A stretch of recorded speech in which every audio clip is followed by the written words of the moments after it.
അപ്പൻ വന്ന് ഗേറ്റിന് പുറത്ത് ഹോണടിക്കുമ്പോൾ മക്കളോ ഭാര്യയോ ആരെങ്കിലും വന്ന് വീടിൻ്റെ ഗേറ്റ് തുറന്നു കൊടുക്കണമെന്നാണ് അപ്പൻ പഠിപ്പിച്ചിട്ടുള്ള പ്രമാണം.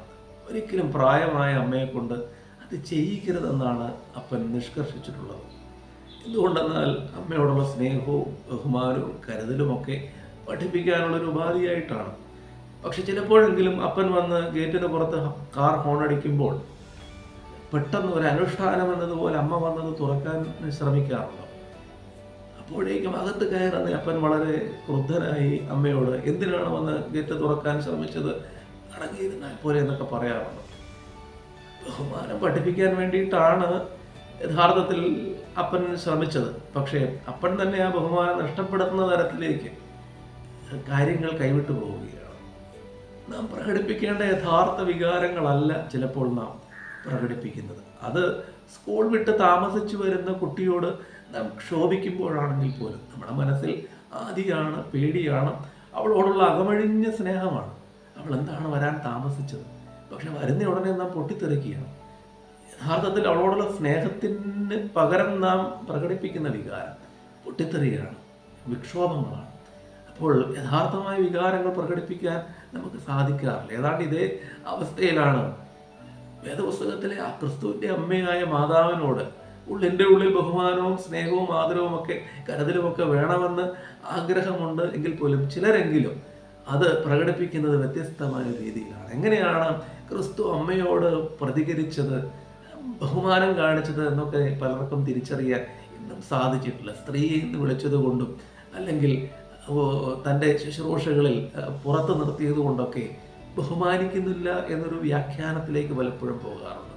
എന്നാൽ എങ്ങനെയാണ് യഥാർത്ഥമായ വികാരവും കരുതലും സ്നേഹവും ഒക്കെ ക്രിസ്തു തൻ്റെ അമ്മയായ മറിയമോട് നൽകിയത് എന്നത് ഒരുപക്ഷെ വേദപുസ്തകത്തിൽ നിന്ന് മാത്രമല്ല അതിൻ്റെ ചരിത്രത്തിൽ നിന്നുകൂടി നമുക്ക് തിരിച്ചറിയാൻ സാധിക്കേണ്ടതുണ്ട്. യഹൂദന്മാരുടെ പാരമ്പര്യത്തിൽ ഒരു ശിശുവിനെ വളർത്തുന്നതിൻ്റെ പൂർണ്ണ ഉത്തരവാദിത്വം അമ്മയ്ക്കാണ്. അമ്മയാണ്. ആ ഒരു ലീനിയേജ് പോലും കൊടുക്കുന്നത് അമ്മയ്ക്കാണ് കൊടുക്കുന്നത്. ഈ രണ്ട് പേരും ഒരേ ഗോത്രത്തിൽ നിന്നുള്ളവരായിരുന്നു എങ്കിൽ പോലും കുഞ്ഞിനെ വളർത്തുന്ന കാര്യത്തിൽ ഒന്നാമത് ശ്രദ്ധിക്കേണ്ടത് അമ്മ തന്നെയാണ്. അവന് പ്രഥമ പാഠങ്ങളെല്ലാം പഠിപ്പിക്കുന്നത്, അവൻ്റെ സാമൂഹ്യ നിയമങ്ങൾ അഭ്യസിപ്പിക്കുന്നത്, അവനെ നടക്കാൻ പഠിപ്പിക്കുന്നത്, ചെരുപ്പ് കെട്ടാൻ പഠിപ്പിക്കുന്നത്, സംസാരത്തിലെ കരടുകൾ മാറ്റുന്നത്, ഒരു കുഞ്ഞിനെ അമ്മ ലാളിക്കുന്നത് പോലെയുള്ള ചരിത്രം ക്രിസ്തുവിനും ഉണ്ടായിരുന്നു. ഒരു സ്രഷ്ടാവെന്ന നിലയിലല്ല മറിയം ക്രിസ്തുവിനെ സമീപിച്ചത്, ഒരു സ്വന്തം പൈതൽ, സ്വന്തം മകൻ എന്ന നിലയിലാണ്. തിരിച്ചും അതുപോലെ തന്നെയാണ്. കേവലം ഒരു അമ്മ എന്ന നിലയിൽ ഒരു സ്ത്രീ തൻ്റെ ഉപകരണമായ എന്ന നിലയിലൊന്നുമല്ല. അതൊക്കെ ഇന്ന് പറഞ്ഞു പഠിപ്പിക്കുന്നതായ വഴിത്തെറ്റലുകൾ തന്നെയാണ്. വളരെ സ്നേഹത്തോടു കൂടി മടിയിൽ കിടന്ന് പാൽപുഞ്ചിരി നടത്തി പാലമറുതുണ്ട് അമ്മയോട് കളിച്ചിരികൾ പറഞ്ഞ് അത് എത്ര സുന്ദരമായൊരു ബാല്യമായിരിക്കും ഉണ്ടായിരുന്നത്. യഹൂദന്മാരുടെ പാരമ്പര്യം അനുസരിച്ച് അമ്മ യഹൂദയാണെങ്കിൽ അപ്പൻ ഒരു യഹൂദേതരനാണെങ്കിൽ പോലും ഒരു യഹൂദത്വവും പിന്തുടർച്ചയും അവകാശപ്പെടാമായിരുന്ന ഒരു കാലമാണ്, ഒരു നിയമമാണ്. അപ്പം അമ്മയിലാണ് ഈ നിയമങ്ങളൊക്കെയും നിക്ഷിപ്തമായത്. അത്രമാത്രം ഒരു ബോണ്ടേജ്, ഒരു ബന്ധവും അടുപ്പവും ഉണ്ടായിരുന്ന അമ്മ. ബഹുമതികൾക്ക് അർഹയായിരുന്നത് ഒരിക്കലും മറ്റുള്ളവരിൽ നിന്നായിരുന്നില്ല, സ്വന്തം മകനിൽ നിന്ന് തന്നെയായിരുന്നു. സ്നേഹവും കരുതലും കൂടുതൽ കിട്ടിയതും സ്വന്തം മകനിൽ നിന്ന് തന്നെയായിരുന്നു. ആയുസിൻ്റെ മധ്യത്തിൽ തൻ്റെ ജീവിതയാത്ര പൂർത്തീകരിച്ചപ്പോൾ ക്രിസ്തു ഏൽപ്പിച്ചത്, വളരെ കാരുണ്യപൂർവ്വം ഏൽപ്പിച്ചത് സ്വന്തം അമ്മയെ മറ്റൊരു കൈകളിലേക്കായിരുന്നു. അത്രമാത്രം സ്നേഹവും ബഹുമാനവും കൃത്യമായും വികാരങ്ങൾ വിനിമയം ചെയ്യാൻ സാധിച്ച ഒരാളെന്ന നിലയിൽ ഈ അമ്മ മകൻ ബന്ധം ഓർമ്മിക്കപ്പെടുന്ന കാലങ്ങൾ. 8 നോമ്പ് എന്നുള്ളത് അമ്മയുടെ ജനന പെരുന്നാളാണെങ്കിൽ പോലും ഒരു സ്ത്രീയുടെ ജീവിതത്തെ ഓർത്തെടുക്കുന്ന നാളുകളായി നാം ഇതിനെ കാണുകയാണ്.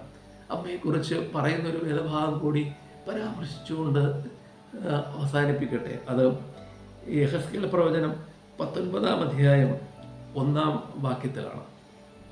നീ ഇസ്രായേലിൻ്റെ പ്രഭുവിനെ കുറിച്ചൊരു വിലാപം ചൊല്ലേണ്ടത്.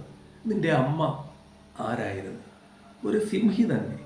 അവൾ സിംഹങ്ങളുടെ ഇടയിൽ കിടന്ന് തൻ്റെ കുട്ടികളെ ബാലസിംഹങ്ങളുടെ ഇടയിൽ വളർത്തി. അവൾ തൻ്റെ കുട്ടികളിൽ ഒന്നിനെ വളർത്തി, അതൊരു ബാലസിംഹമായി മാറി. ഇസ്രായേലിൻ്റെ പ്രഭുവിനെ കുറിച്ച് എഴുതിയിരിക്കുന്നതായ ഒരു പ്രവചനമാണ്. അവളുടെ അമ്മ ആരായിരുന്നു? അവളൊരു സിംഹിയായിരുന്നു. അമ്മമാരെ സ്നേഹത്തോടും കരുതലോടും ഓർക്കാൻ പഠിപ്പിക്കുന്ന ക്രിസ്തുവിൻ്റെ അനുസ്മരണ ദിനങ്ങളിൽ ഒന്നായി തന്നെ ഈ ദിവസങ്ങളും നോമ്പോടും പ്രാർത്ഥനയോടും നമുക്ക് അനുഷ്ഠിക്കാം. മാതൃദേവോ ഭവ.